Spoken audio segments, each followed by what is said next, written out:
Hi, is me sin meidir é sin meise an Síne. Gurigh cin gearan a mi fuireachtain seo géims hí Síneis. Ach, is gas go bhfuil an coronavirus na seán, ha mi ras san taig an glaschu.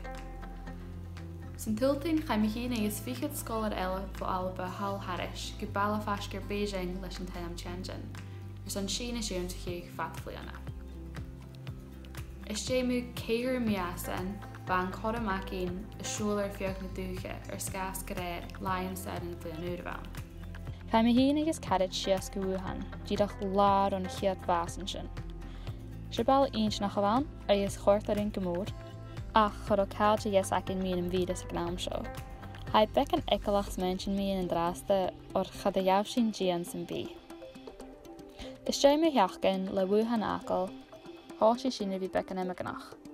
Ba scéalach gan an sannéachcin mín den och nachtan an Wuhan is bhar teacher in a raú ó thuircéin mín na cúnartain.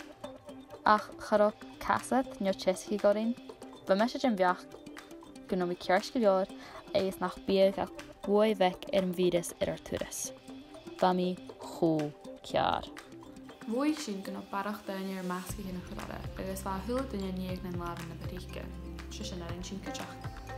Agus nuair sin dhéanaí ar teacher ar an Chile gan óthaid, garid meise a bheith bhí an Wuhan, is sin nuair a gaithí cúsin.